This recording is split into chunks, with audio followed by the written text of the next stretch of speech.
Hello friends, welcome to my YouTube channel. ನೀವಿನ್ನೂ ಈ ಚಾನಲ್ನ ಸಬ್ಸ್ಕ್ರೈಬ್ ಮಾಡದೆ ನೋಡ್ತಾ ಇದ್ದೀರ ಅಂದರೆ ದಯವಿಟ್ಟು ಸಬ್ಸ್ಕ್ರೈಬ್ ಮಾಡಿ. ನೀವು ಸಬ್ಸ್ಕ್ರೈಬ್ ಮಾಡೋದ್ರಿಂದ ಇನ್ನೂ ಬೇಗ ಸೀರಿಯಲ್ಸ್ನ ನೋಡ್ಬೋದು ನೀವು. ಹಾಗೆ ನನಗೂ ಕೂಡ ಒಂದು ಮೋಟಿವೇಶನ್. ಓಕೆ, ತಡ ಮಾಡ್ದೇ ನಂದಗೋಕುಲ ಸಂಚಿಕೆಯ ಗುರುವಾರ ಸಂಚಿಕೆ ಏನಾಗ್ತಾ ಇದೆ ಅಂತ ನೋಡ್ಕೊಂಡು ಬಂದ್ಬಿಡೋಣ. ಇಲ್ಲಿ ಗಿರಿಜಾ ಮತ್ತು ಮೀನಾ ಇಬ್ಬರೂ ಅಯ್ಯೋ ಪಾಪ ವಲ್ಲಭ ಊಟ ಮಾಡಿಲ್ಲ, ಅಮೂಲ್ಯನಾದರೂ ಕರಿಬೇಕು ಊಟ ತೊಗೊಂಡೋಗಿ ಕೊಡಲಿ ಅನ್ನೋ ಅಷ್ಟೊಳಗೆ ಅಮೂಲ್ಯನೇ ಬಂದು ಊಟ ತಟ್ಟೆಗೆ ಹಾಕ್ಕೊಂಡು ಲೋಟದಲ್ಲಿ ನೀರು ತಗೊತಾಳೆ. ಆಗ ಮೀನಾ ಕೇಳ್ತಾಳೆ, ಯಾರಿಗೆ ಅಮ್ಮು ಇದು ಊಟ ಅಂತ. ಆಗ ವಲ್ಲಭಂಗೆ ಅತ್ತೆ, ನಾನು ಪಾಪ ವಲ್ಲಭ ಊಟನೇ ಮಾಡಿಲ್ಲ, ನಾನು ಕರೆಯೋಣ ಅಂತ ಅಂದ್ಕೊಂಡೆ. ಮಾವ ಮತ್ತೆ ಆ ಬೈಕ್ ಬಗ್ಗೆ ಕೇಳಿ ಎಲ್ಲಿ ಬೇಜಾರು ಮಾಡಿಬಿಡ್ತಾರೋ ವಲ್ಲಭಗೆ ಅಂತ ಕರೀಲಿಲ್ಲ. ಪಾಪ ವಲ್ಲಭ ಬೈಕ್ ಮೇಲೆ ಎಷ್ಟು ಕನಸಿಟ್ಕೊಂಡಿದ್ದ ಗೊತ್ತಾಗತ್ತೆ. ಆದರೆ ಅವ್ನಿಗೆ ಈ ಥರ ಆಗಬಾರ್ದಾಗಿತ್ತು. ಆದರೆ ಮಾವ ಅದನ್ನು ಅರ್ಥ ಮಾಡ್ಕೊಳ್ದೇ ಬೈದ್ಬಿಡ್ತಾರೆ. ನಾನೇ ಊಟ ತೊಗೊಂಡೋಗಿ ಕೊಡೋಣ ಅಂತ ಅಂದ್ಬಿಟ್ಟು ಬಂದೆ ಅತ್ತೆ. ಸರಿ ಅಕ್ಕ, ಅತ್ತೆ ನೀವಿಬ್ಬರು ಊಟ ಮಾಡ್ತಾಯಿರಿ, ನಾನು ವಲ್ಲಭಂಗೆ ಊಟ ಕೊಟ್ಬಿಟ್ಟು ಬರ್ತೀನಿ ಅಂತ ಹೇಳ್ತಾರೆ. ಅದನ್ನು ಕೇಳಿದಂಥ ಗಿರ್ಜಾಗೆ ತುಂಬ ಖುಷಿಯಾಗುತ್ತೆ. ನೋಡ್ದೇನೆ ಮೀನಾ ಎಷ್ಟು ನನ್ನ ಸೊಸೆ ಒಳ್ಳೆಯವಳು, ಇವರಿಬ್ರು ಇಷ್ಟ ಇಲ್ಲದೆ ಮದುವೆ ಆಗಿರೋರ ಥರನ ಇದ್ದಾರೆ. ಇಬ್ಬರು ಇವಳಿಗೆ ನೋವಾದರೆ ಅವ್ನು ಬೇಜಾರು ಮಾಡ್ಕೊತಾನೆ, ಅವನಿಗೆ ನೋವಾದರೆ ಇವಳು ಜೀವನೇ ಬಿಡೋ ಥರ ಇದ್ದಾರೆ.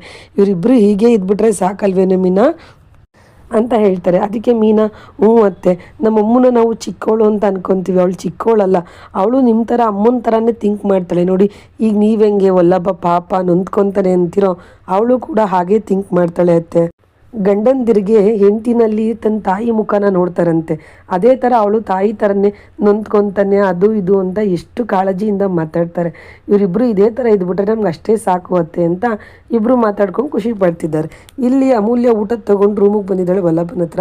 ಅಮ್ಮು ಹೇಳ್ತಿದ್ದಾಳೆ ವಲ್ಲಭಗೆ, ವಲ್ಲಭ ತಗೋ ಊಟ ಮಾಡ್ದೇ ಯಾಕೆ ಇದೆಯಾ, ನಿನ್ನ ಬೈಕ್ ಎಷ್ಟು ಇಂಪಾರ್ಟೆಂಟ್ ಅಂತ ನನಗೆ ಗೊತ್ತು, ತಗೋ ಊಟ ಮಾಡು ಅಂತ ಹೇಳ್ತಾಳೆ. ಆಗ ವಲ್ಲಭ ನನಗೆ ಹಶ್ವಿಲ್ಲ ಅಂತ ಹೇಳ್ತಾನೆ. ಆದರೂ ಕೂಡ ಅವಳಮ್ಮು, ಪ್ಲೀಸ್ ನೀನೇನು ಹಶ್ವಿಲ್ಲ ಅನ್ನೋದಕ್ಕೆ ಕಲ್ಲೇನಾದರೂ ತಿಂದು ಜೀರ್ಣ ಆಗಿಲ್ಲ ಅಂತ ಏನಿಲ್ವಲ್ಲ, ಬಾಯಿ ಮುಚ್ಕೊಂಡು ಊಟ ಮಾಡೋದು, ನಿನಗೂ ಹಶ್ವ ಆಗುತ್ತೆ. ಕಾಡ್ಪಪ್ಪ ನೀನು ಹಿಂಗೆಲ್ಲ ಮಾತಾಡಬೇಡ, ಊಟ ಮಾಡು ಕಾಡ್ಪಪ್ಪ ಅಂತ ಹೇಳ್ತಾನೆ. ಆಗ ಅವ್ನು ಹೇಳ್ತಾ ಇದ್ದಾನೆ, ಕರಿಬೇಕು ಸುಮ್ಮನೆ ಹೊಂಟೋಗು ಇಲ್ಲಿಂದ, ನನಗೆ ಹಶ್ವಿಲ್ಲ ಅಂತ ಹೇಳ್ತಾ ಇದ್ದೀನಲ್ವಾ, ಸುಮ್ಮನೆ ಹೊಂಟೋಗು ಅಂತ ಹೇಳ್ತಾನೆ. ಆದರೂ ಕೂಡ ಅಮ್ಮು, ವಲ್ಲಭ ನೀನು ಬೇಜಾರು ಮಾಡ್ಕೊಬೇಡ ಕಣೋ ಕಾಡ್ಪಪ್ಪ, ನಿನಗೆ ಹಶ್ವ ಆಗಿದೆಯೋ ಇಲ್ವೋ ಅಂತ ನನಗೆ ಗೊತ್ತು ಅಲ್ವಾ, ನಿನ್ನ ಬೈಕ್ ಎಷ್ಟು ಇಂಪಾರ್ಟೆಂಟ್ ಅಂತ ನನಗೆ ಗೊತ್ತು, ನಿನಗೆ ಅದ್ರ ಮೇಲೆ ಜೀವನೇ ಇದೆ ಅಂತಲೂ ನನಗೆ ಗೊತ್ತು.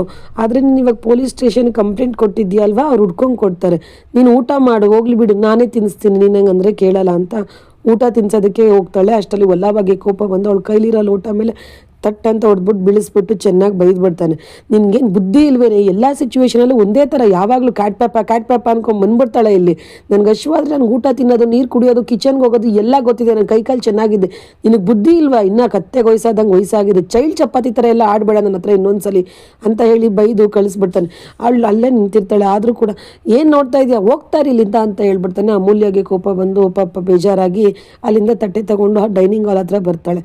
ಅದನ್ನು ಕೇಳಿಸ್ಕೊಂಡಂತ ಗಿರ್ಜಾ ಹೇಳ್ತಿದ್ದಾಳೆ, ಅಮ್ಮು ಬೇಜಾರು ಮಾಡ್ಕೊಬೇಡ ಕಣೆ, ವಲ್ಲಭ ಬೈದ ಅಂತ, ಅವ್ನು ಬೈಕ್ ಕಳೆದೋಗಿರೋ ಇದರಲ್ಲಿ ಬೈದ್ಬಿಟ್ಟಿದ್ದಾನೆ, ಪ್ಲೀಸ್ ಅಮ್ಮ ಬೇಜಾರು ಮಾಡ್ಕೋಬೇಡ ಅಮ್ಮ ಅಂತ ಹೇಳ್ತಾ ಇದ್ದಾರೆ. ಆವಾಗ ಮೀನಾ ಕೂಡ ಗಂಡ ಹೆಂಡತಿ ಅಂದಮೇಲೆ ಇದೆಲ್ಲ ಇದ್ದಿದ್ದೆ, ನಾವು ಅವ್ರ ಮೇಲೆ ಕಿರ್ಚಾಡೋದು, ಅವ್ರು ನಮ್ಮ ಮೇಲೆ ಕಿರ್ಚಾಡೋದು, ನೀನು ಬೇಜಾರು ಮಾಡ್ಕೊಬೇಡ ಅಮ್ಮು ಅಂತ ಹೇಳ್ತಾಳೆ. ಆಗ ಗಿರ್ಜಾ ಹೇಳ್ತಾಳೆ, ಹೌದು ಅಮ್ಮು ನೀನು ಬೇಜಾರು ಮಾಡ್ಕೊಬೇಡ, ವಲ್ಲಭನಿಗೆ ಇದನ್ನು ಬಿಟ್ಟು ಬೇರೆ ಯಾವ ಕೋಪನೂ ಇಲ್ಲ, ನೀನು ಅವ್ನು ಬೇಜಾರಲ್ಲಿದ್ದಾಗ ಹೋಗಿದ್ದಲ್ಲ, ಅದಕ್ಕೆ ನೀನು ಬೇಜಾರು ಮಾಡ್ಕೊಬೇಡ ಕಂದ ಅಂತ ಹೇಳ್ತಾಳೆ. ಅದಕ್ಕೆ ಅಮೂಲ್ಯ ಹೇಳ್ತಾ ಇದ್ದಾಳೆ, ನನಗೆ ವಲ್ಲಭ ಮೇಲೆ ಯಾವ ಕೋಪನೂ ಇಲ್ಲ ಅತ್ತೆ, ಅವ್ನು ಇವಾಗ ಯಾವ ಸಿಚುವೇಶನಲ್ಲಿ ಇದ್ದಾನೆ ಅಂತ ನನಗೆ ಗೊತ್ತು, ಅದಕ್ಕೆ ನನಗೆ ಅವನ ಮೇಲೆ ಏನು ಬೇಜಾರು ಇಲ್ಲ. ಏನಂದರೆ ನಾನು ಇದೇ ಸಿಚುವೇಶನಲ್ಲಿ ಇದ್ದಿದ್ರೆ ಅವ್ನು ಹೆಂಗಾದರೂ ಮಾಡಿ ಪ್ರಾಬ್ಲಮ್ನ ಸಾಲ್ವ್ ಮಾಡ್ತಾಯಿದ್ದ, ಆದರೆ ನನ್ನ ಕೈಲಿ ಅವ್ನು ಪ್ರಾಬ್ಲಮ್ ಸಾಲ್ವ್ ಮಾಡೋಕ್ಕಾಗ್ತಾ ಇಲ್ವಲ್ಲ, ನನ್ನ ಬಗ್ಗೆ ನನಗೆ ಬೇಜಾರಾಗ್ತಾ ಇದೆ ಅತ್ತೆ, ನಾನು ವೇಸ್ಟ್ ಅತ್ತೆ ಅಂತ ಹೇಳಿ ಹತ್ಕೊಂಡು ಅಲ್ಲಿಂದ ಪಾಪ ಹೊರಟೋಗ್ತಾಳೆ ಅಮ್ಮು. ಇಲ್ಲಿ ವಲ್ಲಭ ಬೆಳಗಾಗಿರುತ್ತೆ, ವಲ್ಲಭ ಕೆಲ್ಸಕ್ಕೆ ಹೋಗಬೇಕು, ಎಲ್ಲ ಮಾಡಬೇಕು, ಗಾಡಿ ಇಲ್ವಲ್ಲ ಅಂತೇಳಿ ಫ್ರೆಂಡ್ಸ್ಗೆ ಕಾಲ್ ಮಾಡಿ ಕೇಳ್ತಾ ಇರ್ತಾನೆ. ಯಾವ ಫ್ರೆಂಡ್ಸು ಕೂಡ ಕೊಡ್ತಾ ಇರಲ್ಲ. ಅದೇ ಸಮಯಕ್ಕೆ ಸುಂದರವ್ರು ಬರ್ತಾರೆ. ಯಾಕೆ ವಲ್ಲಭ ಏನಾಯಿತು, ಬೇಜಾರಲ್ಲಿ ಇದೆಯಲ್ಲ ಅಂತ ಕೇಳ್ತಾರೆ. ಅದಕ್ಕೆ ವಲ್ಲಭ ಹೇಳ್ತಾನೆ, ನಾನು ಇವತ್ತು ಫುಡ್ ಡೆಲಿವರಿಗೆ ಹೋಗಲೇಬೇಕು, ನಿನ್ನೇನೋ ರಜೆ ತಗೊಂಡಿದ್ದೀನಿ ಮವ, ಆದರೆ ನನ್ನ ಹತ್ರ ಗಾಡಿಗಳೇ ಇಲ್ಲ, ನನ್ನ ಫ್ರೆಂಡ್ಸಿಗೆ ಫೋನ್ ಮಾಡ್ತಾ ಇದ್ದೀನಿ, ಕೊಡೋಕ್ಕಾಗಲ್ಲ ಅಂತ ಹೇಳ್ತಾ ಇದ್ದಾರೆ, ಏನು ಮಾಡೋದು ಅಂತ ನನಗೊಂದು ಗೊತ್ತಾಗ್ತಾ ಇಲ್ಲ ಅಂತ ಹೇಳ್ತಾರೆ. ಆಗ ಸುಂದರವ್ರು ಹೇಳ್ತಾ ಇದ್ದಾರೆ, ನೋಡು ನೀನು ಬಾವನ್ನೇ ಕೇಳ್ಬೋದಲ್ಲ, ಅವರೇ ಒಂದು ಹೊಸ ಗಾಡಿ ಕೊಡಿಸ್ಬೋದಲ್ಲ ಅಂತ ಹೇಳ್ತಾರೆ. ಆಗ ವಲ್ಲಭ ಹೇಳ್ತಾನೆ, ಇಲ್ಲ ನಾನು ನಮ್ಮ ಅಪ್ಪಂದು ಭಾರ ಕಡಿಮೆ ಮಾಡಬೇಕು ಅಂತಲೇ ಫುಡ್ ಡೆಲಿವರಿಗೆ ಸೇರಿಕೊಂಡಿದ್ದು ಮಾವ, ನಾನು ಮತ್ತೆ ಅವ್ರಿಗೆ ಇನ್ನೊಂದು ಬೈಕ್ ಕೊಡಿಸಿ ಅಂತ ಕೇಳೋದು ತಪ್ಪಾಗುತ್ತೆ. ನಾನು ಸ್ಟಾರ್ಟಿಂಗ್ ಕೇಳಿದಾಗೆ ನಮ್ಮಪ್ಪ ನನಗೆ ಕಷ್ಟ ಇದ್ರೂ ಕೊಡಿಸಿದ್ರು, ಅದನ್ನು ಉಳಿಸ್ಕೊಬೇಕಾಗಿತ್ತು, ಈಗ ಮತ್ತೆ ಕೇಳೋದು ತಪ್ಪಾಗುತ್ತೆ, ಏನು ಮಾಡೋದು, ಇವತ್ತು ಕೆಲ್ಸಕ್ಕೆ ರಜೆನೂ ಹಾಕೋಕ್ಕಾಗಲ್ಲ, ನಾನು ಕೆಲ್ಸಕ್ಕೆ ಹೋಗಲೇಬೇಕು, ಆದರೆ ದಾರಿನೂ ದೋಚ್ತಾ ಇಲ್ಲ, ಏನು ಮಾಡೋದು ಅಂತ ಹೇಳ್ತಾ ಇರ್ತಾರೆ. ಆಗ ಅಷ್ಟರಲ್ಲಿ ಸುಂದರ, ವಲ್ಲಭ ನನ್ನ ಹತ್ರ ನಾನು ಹೊಸ್ದಾಗಿ ಕೆಲ್ಸಕ್ಕೆ ಸೇರಿಕೊಂಡಾಗ ಭಾವ ನನಗೆ ಒಂದು ಸೈಕಲ್ ಕೊಟ್ಟಿದ್ರು. ಸ್ವಲ್ಪ ದಿವಸ ಓಡಿಸಿ ಕಾಲು ಎಡ್ಸಲ್ಲ ಅಂತ ಹೇಳಿ ಅಲ್ಲಿ ಇತ್ಲಲ್ಲಿ ನಿಲ್ಲಿಸ್ಬಿಟ್ಟಿದ್ದೀನಿ. ನಿನ್ಗೇನು ಅಭ್ಯಂತರ ಇಲ್ಲ ಅಂದರೆ ಕೊಡ್ತೀನಿ ಅಂತಾರೆ. ಅಯ್ಯೋ ಮಾವ, ನನಗೇನು ಅಭ್ಯಂತರ ಇಲ್ಲ, ಫಸ್ಟು ಅದು ಯಾವ ಕಂಡೀಷನಲ್ಲಿದೆ ನಡಿ ನೋಡೋಣ ಅಂತ ಹೇಳಿ ಆ ಸೈಕಲ್ನ ತೊಗೊಂಬಂದು ಧೂಳೆಲ್ಲ ಹೊಡೆದು ರೆಡಿ ಮಾಡಿ ನಿಲ್ಲಿಸ್ಕೊಂಡು ಖುಷಿಯಾಗುತ್ತೆ. ಆವಾಗ ಅವನು ಸುಂದ್ರ ಅವ್ರಿಗೆ ಹಗ್ ಮಾಡ್ತಾನೆ. ಆಗ ಸುಂದ್ರ ಅವ್ರು ಹೇಳ್ತಾ ಇದ್ದಾರೆ, ಯಾಕೋ ವಲ್ಲಭ, ನಾನು ನಿಂಗೆ ಕಾರ ಕೊಟ್ಟಿದ್ದೀನಿ, ಸೈಕಲ್ ತಾನೇ, ಹೋಗಿ ನಿನ್ನ ಡ್ಯೂಟಿ ಸ್ಟಾರ್ಟ್ ಮಾಡು ಅಂತ ಹೇಳ್ತಾರೆ. ವಲ್ಲಭಾಗಂತೂ ಫುಲ್ ಖುಷಿ ಆಗುತ್ತೆ.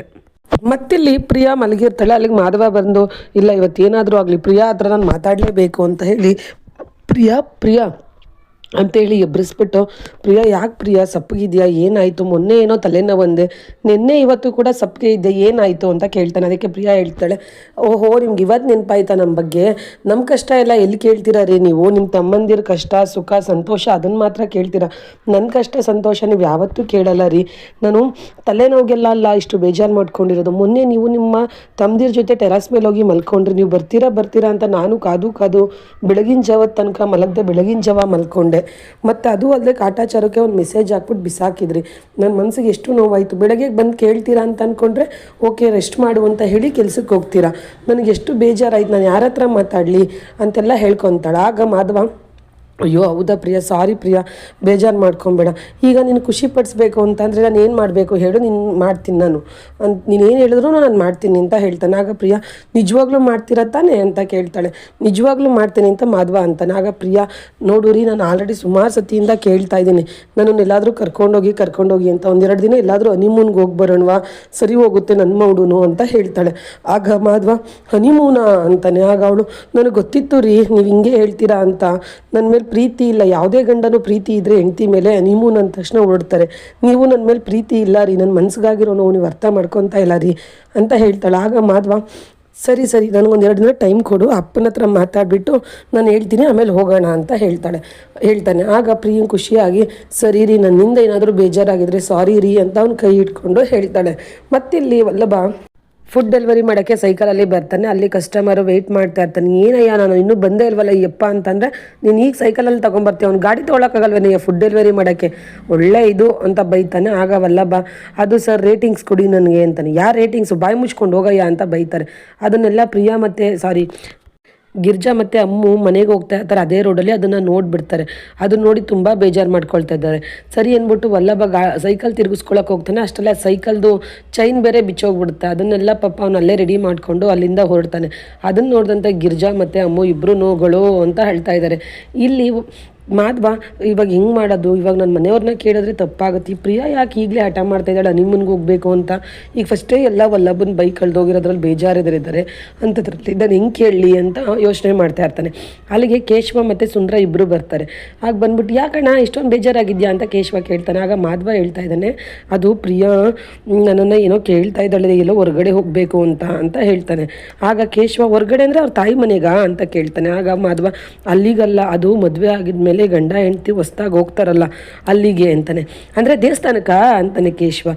ಅದಕ್ಕೆ ಅವ್ನು ಮಾಧವ, ಅಲ್ಲ ಅಂತಾನೆ. ಅದಕ್ಕೆ ಕೇಶವ, ಹಂಗಂದ್ರೆ ಸಂಬಂಧಿಕರು ಮನೆಗ ಅಂತಾನೆ. ಅಲ್ಲ ಅದೇ ಮದುವೆ ಆದಮೇಲೆ ಗಂಡ ಹೆಂಡತಿ ಹೊಸ್ದಾಗಿ ಹೋಗ್ತಾರಲ್ಲ ಬೇರೆ ಊರಿಗೆ ಅದು ಅಂತಾನೆ. ಆಗ ಕೇಶವ, ಓಹೋ ಹನಿಮೂನ್ಗ ಅಂತಾನೆ. ಆಗ ಸುಂದ್ರ ಅವರು, ಓಹೋ ಹನಿಮೂನ್ಗೆ ನಾನು ಕೇಶವಣ್ಣ ಸೈಲೆಂಟು ಅಂದ್ಕೊಂಡೆ, ಈಗ ನೋಡಿದ್ರೆ ನಮ್ಮ ಕೇಶವಣ್ಣ ತುಂಬ ಮುಜುಗರ ಬಿಟ್ಟು ಮಜಾ ಆಗಿಬಿಟ್ಟೈತಿ ಇವಾಗ ಅಂತ ಹೇಳ್ತಾನೆ. ಆಗ ಕೇಶವ, ಸರಿ ಅಣ್ಣ ಹೋಗ್ಬಾ, ನೀನು ಯಾಕೆ ಇಷ್ಟೊಂದು ಬೇಜಾರಾಗಿದ್ಯಾ, ಅದಕ್ಕೇನೆ ಮುಜುಗರ ಬಿಟ್ಟು ಹನಿಮೂನ್ಗೆ ಹೋಗಬೇಕು ಅಂತಂದಮೇಲೆ ಅಂತ ಕೇಳ್ತಾನೆ.